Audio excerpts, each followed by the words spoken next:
ठीक है, मैग्नेटिज्म में आगे क्वेश्चन देख लेते हैं थोड़े से।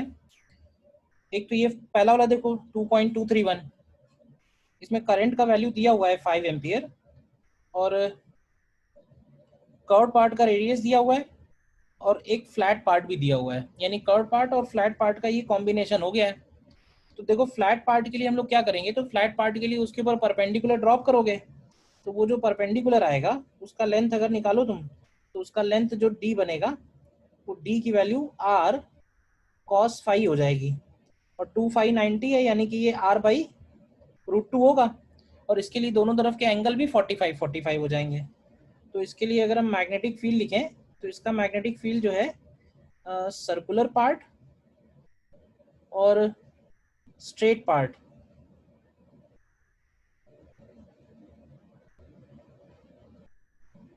ठीक है, सर्कुलर पार्ट और स्ट्रेट पार्ट का एडिशन बनेगा। तो सर्कुलर पार्ट का कितना मैग्नेटिक फील्ड होगा, तो सर्कुलर पार्ट का हम लोग लिखेंगे mu not I by 2r। ये तो तब होता है जब ये कंप्लीट होता है, तो ये कंप्लीट नहीं है, तो कंप्लीट में से कितना कम है ध्यान से देखो, तो क्या क्वार्टर पार्ट कम है ना, 90 डिग्री कम है, तो इसका मतलब 3/4 है, तो इसमें 3/4 मल्टीप्लाई कर देंगे सीधे सीधे और डायरेक्शन देखोगे तो अंदर की तरफ ही आएगा। और स्ट्रेट पार्ट के लिए, तो स्ट्रेट पार्ट के लिए लिखेंगे mu not I upon 4πd, जहाँ d की वैल्यू हम लोग लिख रहे हैं r/2 और साइन θ1 प्लस साइन θ2, तो θ1 θ2 भी 45 बनेंगे दोनों तरफ उस नॉर्मल के, तो वो √2 आ जाएगा। और ध्यान से देखो तो ये भी इनसाइड ही आएगा, तो दोनों पार्ट ऐड हो जाएंगे। ठीक है, फर्स्ट वाला। Yes sir. Yes.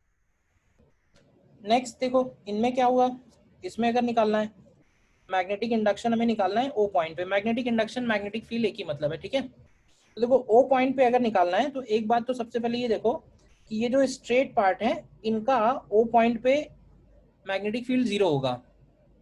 Straight part का ओ पॉइंट पे मैग्नेटिक फील्ड 0 होगा क्योंकि वो जो ओ पॉइंट है वो स्ट्रेट पार्ट के एक्सिस पे लाई कर रहा है। तो इसका यस मतलब सर। है कि एक 3/4 पार्ट है और एक 1/4 पार्ट है, लेकिन जो 3/4 वाला पार्ट है वो ए रेडियस का है और 1/4 वाला पार्ट बी रेडियस का है। डायरेक्शन से चेक करोगे तो मैग्नेटिक फील्ड सबका मैच ही हो रहा है।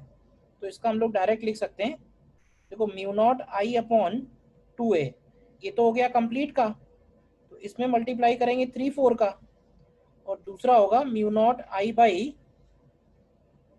2b और इसमें मल्टीप्लाई करेंगे 1/4 का।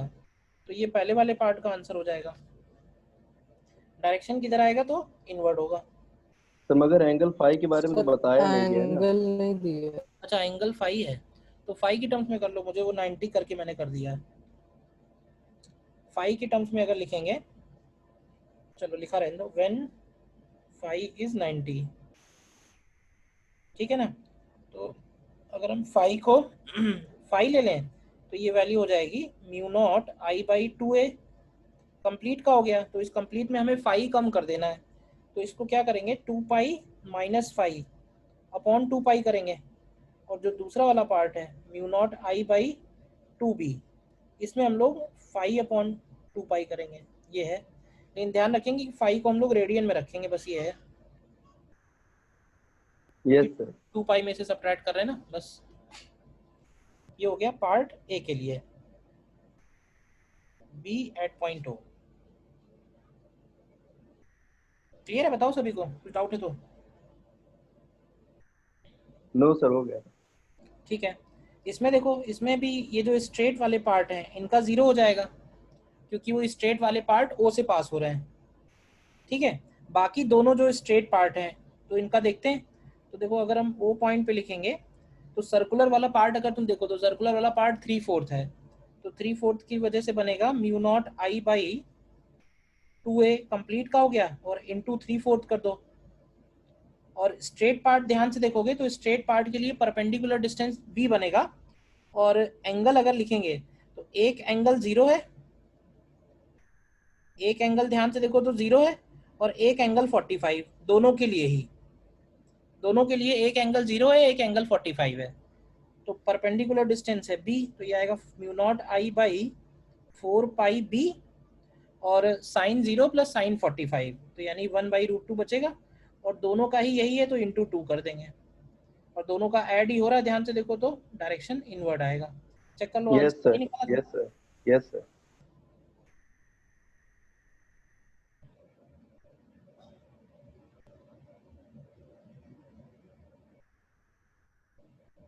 ठीक है, नेक्स्ट इसमें देखो,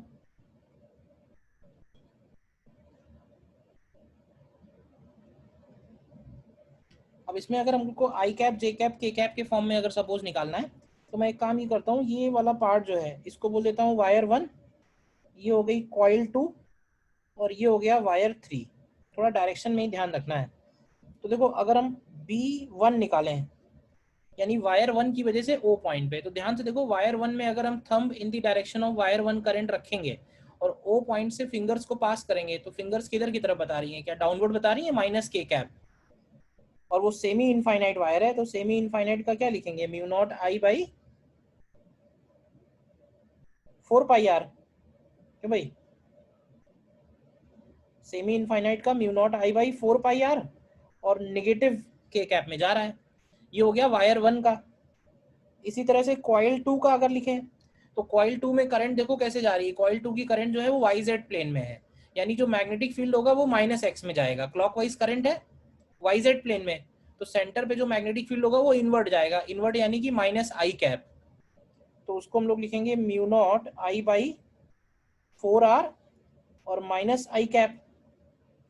और अगर हम लोग B3 लिखेंगे थर्ड वाले वायर का, तो थर्ड वाले वायर का भी माइनस के कैप आएगा, यानी B3 और B1 मैग्नीट्यूड में सेम होंगे, डायरेक्शन में भी इनफैक्ट सेम है।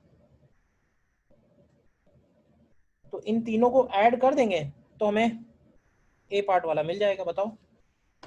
यस यही आ रहा है। ऐसे ही सेकंड में करते हैं। सेकंड में ये वाला पार्ट 1 हो गया, सपोज ये हो गया पार्ट 2 और ये हो गया पार्ट 3। तो पार्ट 1 का तो वही आएगा जो अभी निकाला था, तो ये हो जाएगा mu not I by 4 pi R minus K cap, और B2 की वैल्यू होगी mu not I by 4 R minus I cap. ये भी पार्ट कॉमन ही है। B3 केवल अलग होगा, तो B3 का डायरेक्शन किधर जा रहा है, B3 का डायरेक्शन देखो तो माइनस आई कैप में जा रहा है इस बार। तो ये होगा mu not I by 4 pi R minus I cap. Yes sir. Direction में डाउट है किसी को तो बताओ। नो।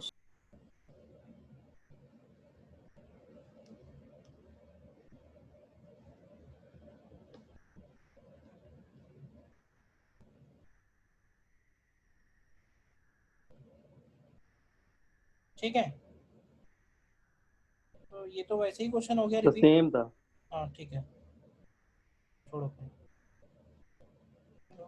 अच्छा एक और है ये। इसमें और बताओ। अब इसमें क्या है ना, इसमें है तो कॉइल, लेकिन ध्यान से देखो तो कॉइल का जो रेडियस है वो धीरे धीरे चेंज होता जाएगा, क्योंकि वो टर्न्स बढ़ रहे हैं, और वो जो रेडियस है वो स्मॉल ए से लेके स्मॉल बी तक चेंज हो रहा है, और टोटल नंबर ऑफ टर्न्स दिए हुए हैं हमको। तो ये total number of turns n दिए हुए हैं। तो अगर हमें चाहिए हो टर्न्स पर यूनिट विड्थ, तो टर्न्स पर यूनिट विड्थ को हम लोग लिखेंगे n अपॉन b माइनस ए। मतलब ये जो n टर्न्स हैं ये कितनी विड्थ में डिस्ट्रीब्यूटेड है, तो ये b माइनस ए में डिस्ट्रीब्यूटेड है। तो एलिमेंट लेते हैं इसमें, ठीक है। तो एलिमेंट हम वैसे ही लेंगे r डिस्टेंस पे dr थिकनेस का, इस तरह से r डिस्टेंस पे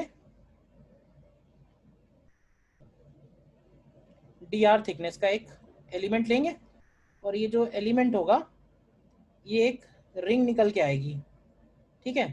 हालांकि वैसे तो ये एक ही कॉइल निकल के आएगी, बट अगर इसमें छोटे छोटे कई सारे टर्न्स होंगे तो ऐसे समझना कि हमें उसका मैग्नेटिक फील्ड उतने ही टाइम्स करना होगा। मतलब ऐसे समझो कि एक रेडियस का एक टर्न है, 2 टर्न है, तो करंट डबल हो गई ना एक तरह से, तो चाहे तो करंट डबल करो या फिर नंबर ऑफ टर्न से मल्टीप्लाई करो, मैग्नेटिक फील्ड तो इंक्रीज होगा ही। तो हम क्या करेंगे, सबसे पहले इसमें टर्न्स निकालते हैं कितने, तो इसमें टर्न्स कितने आएंगे, तो उसको हम लोग लिखेंगे n into D R upon B minus A. ये ठीक है कैसे लिखा है। और इसकी वजह से जो मैग्नेटिक फील्ड आएगा सेंटर पे, तो इसकी वजह से मैग्नेटिक फील्ड आएगा mu not I D N upon 2 R. तो ये रखो इसमें और इसको इंटीग्रेट कर देना ए से लेके बी तक। तो कितना आता है answer? Mu not I N upon 2 times B minus A and L N of B upon A. आता है आंसर? देखो तो इसमें एक एक रिंग का अलग अलग लेकर के स्केलर टाइम में सम नहीं कर सकते, मतलब सर इंटीग्रेट ना करें अगर? बट 100 टर्न्स है ना, तो तुमने सीरीज बना ली है, ये कह रहे हो?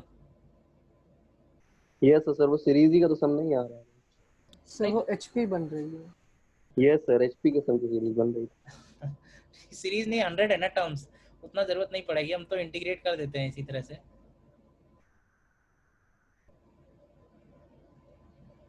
अब वो होगा क्या ना, तुमने जो सीरीज ली है b माइनस ए, और रेडियस कैसे निकाला है फिर जनरल का? तो सबसे पहले सबसे छोटे वाले के निकाल लिया, फिर सर प्रत्येक टर्म में सर कितना वहाँ पे बढ़ रही है सर वो निकाल लिया है सर, ऐसे इंटीग्रेट करा है, मतलब कि वैसे स्केलर टाइम में सम करा है, तो sir mu not I upon नहीं, 2 है स्केलर पहले टर्म में वाले तो का। तुमने लिया है, तो तुमने जनरल जो लेट से उस सीरीज का जो जनरल टर्म है, उस टर्म का रेडियस कितना निकाला है, ये बस मेरा क्वेश्चन है। स्टार्टिंग रेडियस ए है, फाइनल रेडियस 100 है, तो तुमने कैसे बढ़ाया है? 0.5 बढ़ा दिया है सबको? Yes sir. अच्छा, तो देखो क्या होगा ना कि अगर तुम वैल्यूज पुट करके निकालोगे तो ये आंसर जो तुम निकालोगे उससे वो वैल्यू निकालने के बाद वो आंसर ऑलमोस्ट ऑलमोस्ट मैच करेगा। यस सर, अप्रॉक्स में आ जाएगा, हाँ मगर सर एग्जैक्ट नहीं आ रहा। हाँ, वो थोड़ा मैथ्स है ना, देखो वो उतना अप्रोक्सीमेशन है, वो मैथ्स की डिफिकल्टी है। हम लोग इंटीग्रेट करके करेंगे तो डिफरेंट बनेगा, और अब क्योंकि 100 टर्म है तो ठीक बात है, कर भी सकते हैं, सीरीज लेके भी कर सकते हैं, तो अप्रोक्सीमेटली आंसर दोनों सेम मैच करेंगे। अब हो सकता है उसमें एल एन नहीं बने, उसमें कोई और टर्म बनेगा। Yes sir.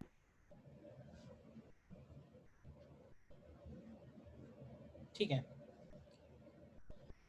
ठीक है, और आगे बढ़ते हैं फिर इसी मैग्नेटिज्म में। लोगों ने कॉइल के सेंटर पे निकाला था मैग्नेटिक फील्ड। ठीक है, नेक्स्ट एक और निकालते हैं इसमें, on axis of a coil.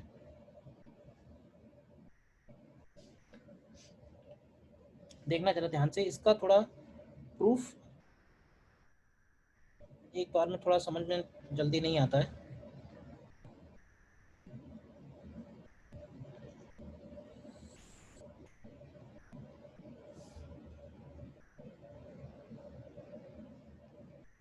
Suppose coil है ये, ठीक है, और इसके एक्सिस पे पॉइंट पी पे हमको एक्स डिस्टेंस पे मैग्नेटिक फील्ड फाइंड करना है। आई करंट इसमें फ्लो कर रहा है और रेडियस इसका आर है। ठीक है, तो देखो बायोट सावर्ट लॉ हमको लगाना है, तो बायोट सावर्ट लॉ लगाने के लिए सबसे पहले हमें एलिमेंट लेना होगा। तो एलिमेंट लेने का तरीका वैसे ही है, हम लोग इसके सेंटर से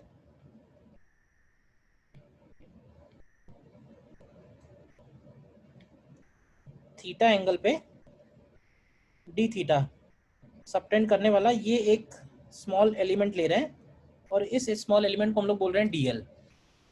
ठीक है, और जिस पॉइंट पे हमको मैग्नेटिक फील्ड निकालना है वहां पे हम लोग ड्रॉ करेंगे आर वेक्टर। तो ध्यान से देखो, आर वेक्टर ये बनेगा। अब इसमें डिफिकल्टी बस इतनी सी ये है कि ये जो डीएल वेक्टर तुमको दिख रहा है और जो आर वेक्टर दिख रहा है, क्योंकि ये 3D का फिगर है, 3D का फिगर हो गया ना ये, तो वो डीबी का डायरेक्शन किधर आएगा, ये बस थोड़ा सा दिमाग लगाने वाला है। सबसे पहले तो मुझे ये बताओ कि डीएल वेक्टर और आर वेक्टर के बीच में एंगल क्या बन रहा होगा? क्यों भाई? डीएल वेक्टर और आर वेक्टर के बीच में एंगल, ये सामने जो डीएल वेक्टर तुमको दिख रहा है और जो आर वेक्टर दिख रहा है,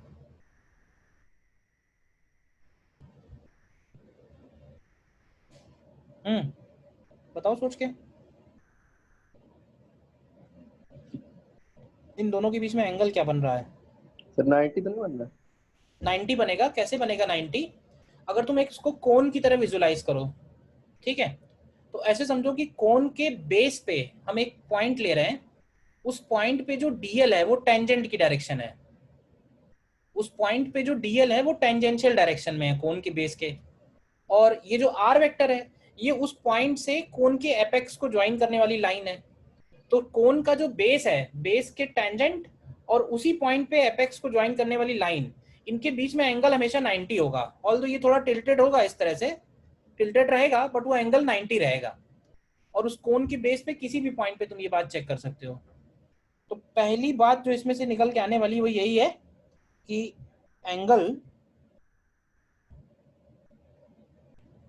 between DL vector and R vector is 90 degree.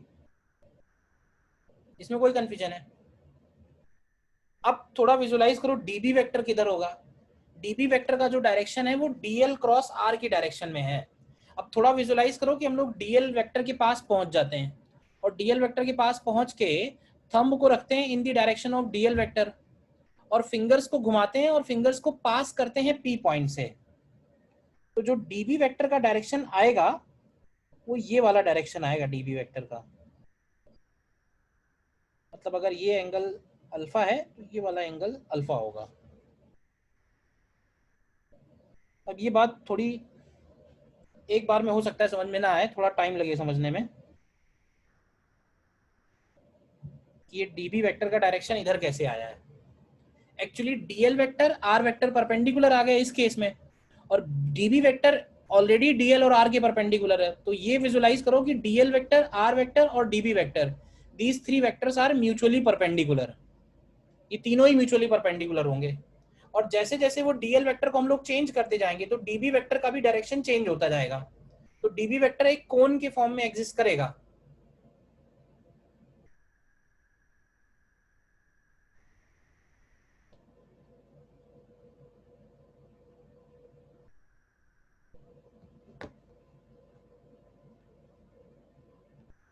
Sir वो एंगल अल्फा कैसे है, तो ये नहीं समझ में आ रहा। ये वाला एंगल 90 होगा।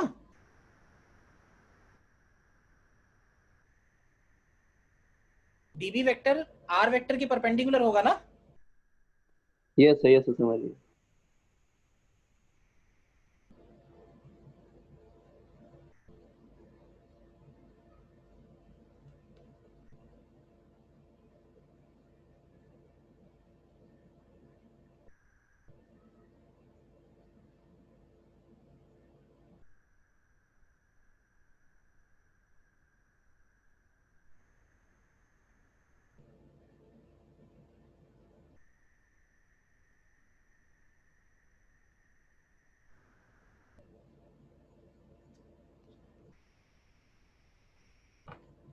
और जैसे जैसे हम डीएल को बढ़ाते जाएंगे यानी थीटा की वैल्यू चेंज करते जाएंगे, वैसे वैसे डीवी भी चेंज होते जाएंगे। तो एक्चुअली होगा क्या कि जब हम रिजल्टेंट लिखेंगे तो जो बी रिजल्टेंट होगा, बी रिजल्टेंट इन्हीं सारे डीबी के साइन अल्फा कंपोनेंट का इंटीग्रेशन बनेगा। देखो केवल डीबी लिखते हैं, डीबी का अगर मैग्नीट्यूड लिखें तो मैग्नीट्यूड बनेगा बायोट सावर्ट लॉ से mu naught upon 4 pi I into DL. अच्छा डीएल की वैल्यू को क्या हम आर थीटा लिखेंगे इंटू साइन थीटा मतलब साइन 90 और अपॉन आर स्क्वायर। तो आर स्क्वायर की जगह R square plus X square आएगा देखो। और अगर हम बी रिजल्टेंट निकालें तो बी रिजल्टेंट की value integral D B sine alpha है। तो इसमें से देखोगे तो mu naught I R upon 4 pi R square plus X square, X variable नहीं है कांस्टेंट है। और साइन अल्फा की वैल्यू लिखोगे तो आएगी R upon under root R square plus X square. और इंटीग्रेशन के अंदर सिर्फ थीटा बचेगा, डी थीटा, थीटा का कोई फंक्शन नहीं है। और 0 से 2 पाई इंटीग्रेट करेंगे तो बी ऑन एक्सिस का फॉर्मूला आ जाएगा mu not I R square upon twice of R square plus X square power 3/2। तो ये electric field on axis of a ring के जैसा ही है, but electric field on axis of ring में क्या था कि ऊपर एक एक्स आ रहा था, ठीक है ना, ऊपर एक एक्स आ रहा था। यस नोट कर लो, अभी एक बार और बताता हूँ डायरेक्शन के बारे में। ये डायरेक्शन थोड़ा जल्दी फील करना मुश्किल है, वो सारा का सारा 3D में चल रहा है। डायग्राम भी मैंने ढूंढा तो कोई अच्छा डायग्राम मिला नहीं जिसमें, तो समझना ही पड़ेगा खुद ही। समझ तुम इसको ऐसे सकते हो कि सपोज करो कि तुम्हारे पास कोई सर्कुलर कॉइल है, कोई भी ऑब्जेक्ट ले लो, ठीक है, उसके एक्सिस पे पी पॉइंट पे पहुंचो, उसके एक्सिस पे कोई पॉइंट पी ले लो। अब उस कॉइल के ऊपर वो जो तुमने ऑब्जेक्ट लिया हुआ है उसके ऊपर कोई भी एक छोटी सी लाइन ड्रॉ कर दो, वो बन जाएगा डीएल वेक्टर। कहीं पे भी बना लो उस पे, क्योंकि हमें डीएल क्रॉस आर निकालना है। अच्छा, वो डीएल हो गया, उसको तुम उस पॉइंट से ज्वाइन करोगे तो वो आर हो गया। तो डीएल और आर के परपेंडिकुलर होगा डीबी। डीएल क्रॉस आर का डायरेक्शन है ना, तो डीएल क्रॉस आर का डायरेक्शन निकालोगे तो वैसे भी निकाल सकते हो डीबी का डायरेक्शन, फिलहाल इस पर्टिकुलर केस में विजुलाइज करने के लिए। तो वो जो डीएल है उसके भी परपेंडिकुलर है डीबी और आर के भी परपेंडिकुलर है डीबी। तो आर के परपेंडिकुलर होने की वजह से वर्टिकल वाली जो वर्टिकल प्लेन है उससे वो अल्फा उधर की तरफ टिल्टेड रहेगा।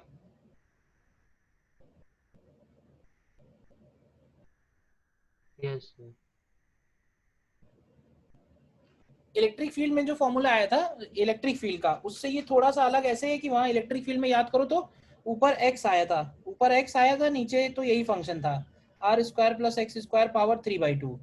अब इसकी वजह से क्या था ना कि इस फंक्शन का मैक्सिमा एग्जिस्ट कर रहा था, एक लोकल मैक्सिमा एग्जिस्ट कर रहा था इसमें, ग्लोबल मैक्सिमा। यहाँ पे इस केस में ऐसा नहीं होगा, यहाँ पे मैग्नेटिक फील्ड की maximum value x equal to 0 पे ही है, ध्यान से चेक करो तो यहाँ पे मैग्नेटिक फील्ड मैक्सिमम कहाँ पे है, तो इस केस में magnetic field maximum x equal to 0 पे ही है, which is the centre of इस रिंग। और बाकी फिर दोनों तरफ जाएंगे तो ये फंक्शन डिक्रीज ही हो रहा है, ठीक है ना। वहां पे r/√2 आया था, याद करो तो ये x इक्वल टू 0 पे ही मैक्सिमम है, और ये मैक्सिमम वैल्यू हमको मालूम ही है कितनी होती है सेंटर पे, म्यू नॉट I/2r। ठीक है, कंप्लीट फील्ड अगर हम देखें तो कॉइल का कंप्लीट फील्ड कुछ इस तरह से है, ठीक है ना। ये कॉइल एक है, रेड कलर का जो करंट है, और ये इसका कंप्लीट फील्ड है। तो हम लोग जो फील्ड निकाल रहे हैं ना वो सिर्फ सेंटर पे निकाल पा रहे हैं और एक पॉइंट पी पे निकाल पा रहे हैं, बस इन्हीं दोनों पॉइंट पे ये इलेक्ट्रिक फील्ड जो है, सॉरी मैग्नेटिक फील्ड जो है वो स्ट्रेट आ रहा है। बाकी सब जगह जो फील्ड लाइन होंगी वो थोड़ी कर्व्ड होंगी।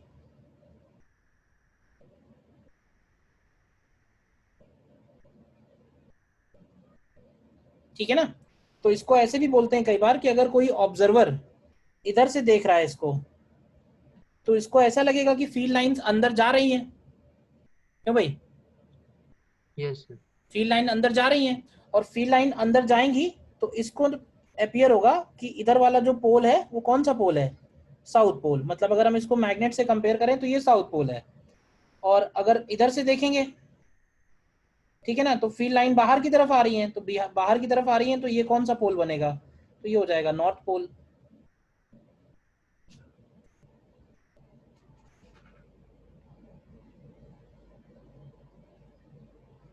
ठीक है ना। इधर से देखने पे जो इसको करंट का डायरेक्शन अपीयर हो रहा है, ध्यान से देखो तो इसको क्लॉकवाइज करंट अपीयर होगा, और इधर जो ऑब्जर्वर है इसको एंटी क्लॉकवाइज करंट अपीयर होगा।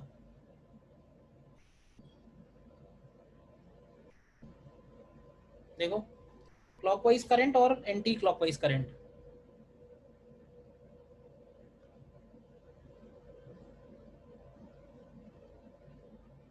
डीबी का डायरेक्शन बताओ, आया या नहीं आया, थोड़ा बहुत। सर आ गया। यस सर आ गया।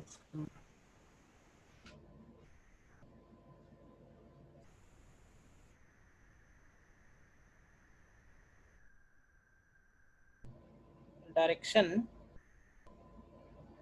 Of dB vector is along dl cross r, hence perpendicular to dl as well as r vector, hence perpendicular to dl as well as r vector.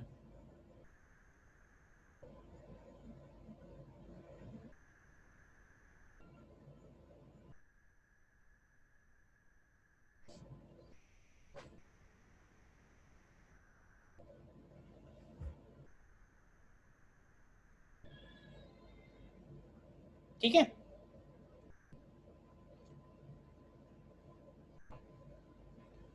तो कॉइल के सेंटर पे हो गया, coil के axis पे हो गया, और फाइनाइट वायर या इनफाइनाइट वायर पे हो गया।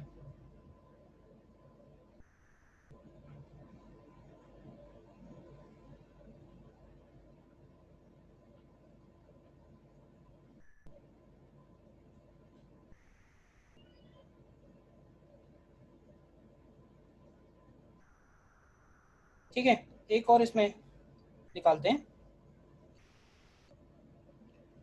तो ये तो था second point, magnetic field due to current carrying circular loop. Next third में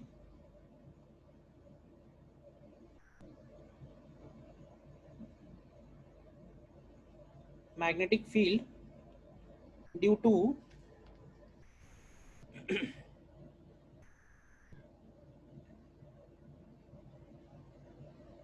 infinitely long sheet of current, infinitely long sheet of current। अब देखो, करंट कैरिंग वायर तो समझ में आता है, करंट कैरिंग शीट का क्या मतलब होगा?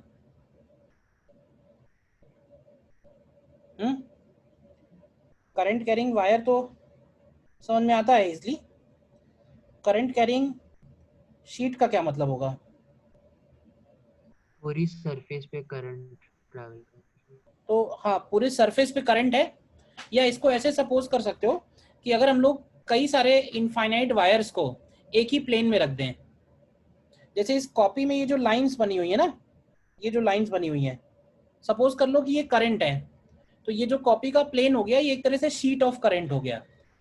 सभी में करंट का डायरेक्शन सेम होना चाहिए, ठीक है ना? तो ये मैंने जो बनाया हुआ है सामने, ये एक तरह से उसका क्रॉस सेक्शन है। अगर हम उसको कट करेंगे तो सामने हमको क्रॉस सेक्शन क्या नजर आएगा? तो ये जो करंट है, अब सपोज करंट उसमें सभी में अंदर की तरफ जा रही है, तो मैंने ये क्रॉस बना दिया है, ठीक है? और लैम्डा यहाँ पे भी हम डिनोट करेंगे, and lambda is called current per unit width. ठीक है, मतलब ऐसे समझो कि ये लॉन्ग वायर्स हैं, ये जहां जहां क्रॉस लगा हुआ है ये लॉन्ग वायर्स हैं जो inside the plane of copy जा रहे हैं। ठीक है, हमने इनका एक क्रॉस सेक्शन लिया हुआ है, ये इधर भी इनफाइनाइट है, वायर तो इनफाइनाइट है ही है, और वायर जो बिछाए हुए हैं इधर की तरफ विड्थ भी पूरी इनफाइनाइट है।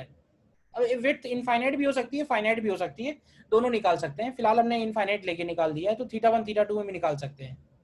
और हमें मैग्नेटिक फील्ड निकालना है यहां से, लेट से P पॉइंट पे, यहां से H हाइट पे, H हाइट पे या D हाइट पे। तो क्या करना चाहिए बताओ?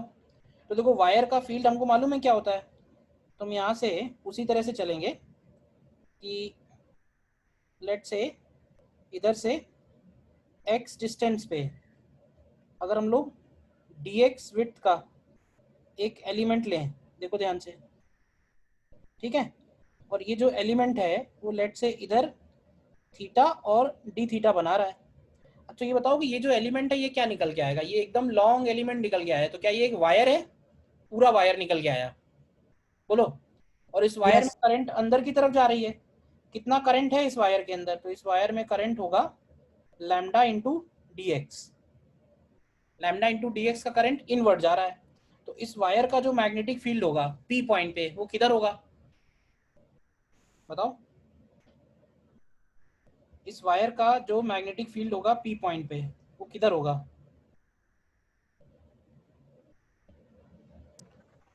ऊपर की तरफ।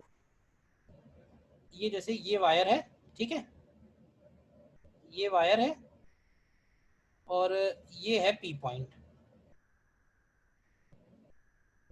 ठीक है। तो पी पॉइंट पे जो मैग्नेटिक फील्ड का डायरेक्शन है, क्या वो, अगर हम एक सर्कल ड्रॉ करें, विजुलाइज करें कि एक सर्कल है, तो उस सर्कल के टेंजेंट के अलोंग होगा, बोल सकते यस हैं। सर, यस सर, यही। Yes sir. इसी तरह से अगर मैं यहाँ बनाऊं तो इसका जो dB होगा वो इस तरह से आएगा, ये देखो। तो अगर ये थीटा है तो क्या ये वाला भी थीटा होगा?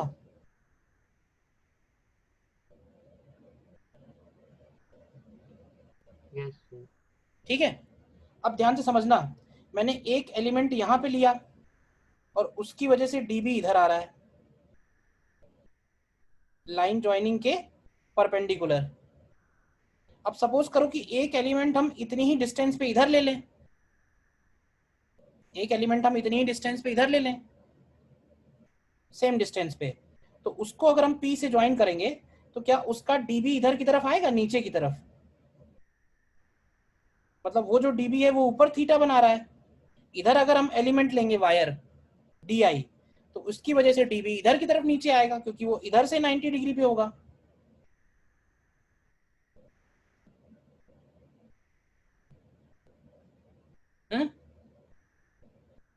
बताओ। यस। ऐसे समझो, किसी को अगर हम डुप्लीकेट करें तो ये है सपोज सिचुएशन,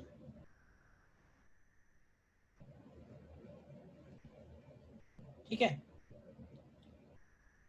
ये दो वायर हैं, तो एक की वजह से तुम देखो ध्यान से तो बी उधर की तरफ है, और एक की वजह से जो बी आएगा वो इधर की तरफ आएगा। तो मेरा कहने का मतलब है कि जब हम इसको इंटीग्रेट करेंगे तो कौन से कंपोनेंट इनके ऐड अप हो रहे हैं,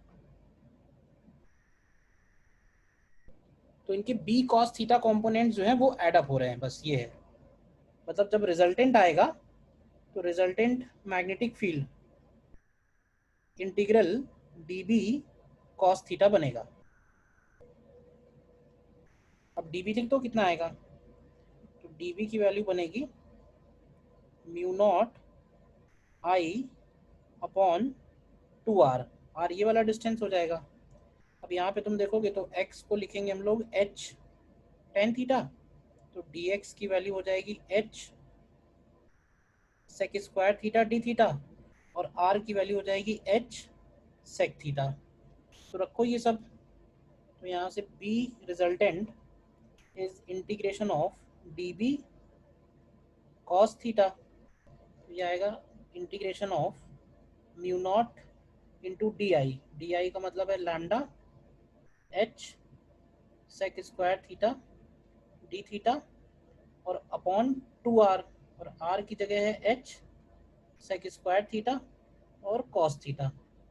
तो इसमें सब कैंसिल होके देखो क्या बचता है, तो म्यू नॉट लैम्डा बाई 2 बच रहा है, h cancel, sec square theta cancel, और इंटीग्रेशन के अंदर cos थीटा d थीटा आ रहा है। तो अगर हम इसको भी माइनस थीटा 1 से प्लस थीटा 2 इंटीग्रेट करें, ये मानते हुए कि शीट का जो विड्थ है वो फाइनाइट है, शीट का लेंथ इनफाइनाइट है बट विड्थ उसका फाइनाइट है, इस तरफ माइनस थीटा 1 एंगल है, इधर थीटा 2 एंगल है, तो यहाँ से हमको मैग्नेटिक फील्ड आ जाएगा mu not lambda by 2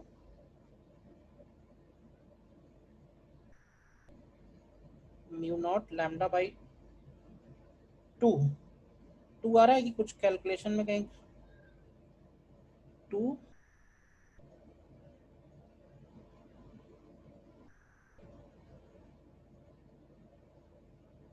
sorry wire की वजह से है ना ये, तो वायर की वजह से जो मैग्नेटिक फील्ड होगा वो 2r नहीं होगा ना, वायर का है ना, तो वायर का मैग्नेटिक फील्ड तो 2 पाई r होगा ना, क्यों भाई?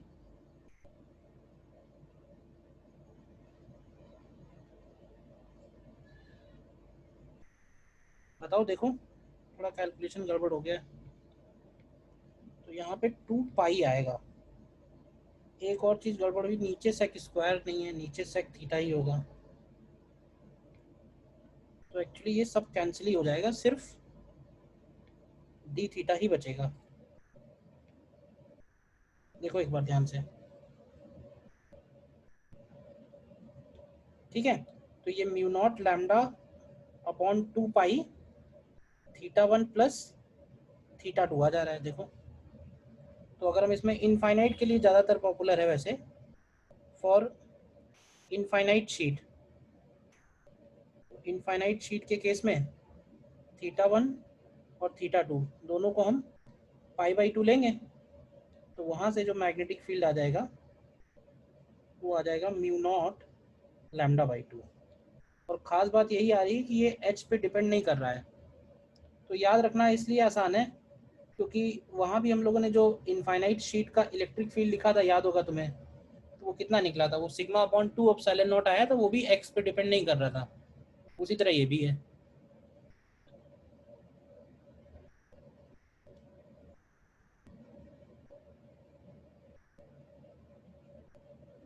ठीक है, अभी यहीं पर रखते हैं, नेक्स्ट टर्न पे इसको फिर से थोड़ा बता दूंगा मैं, ठीक है ना।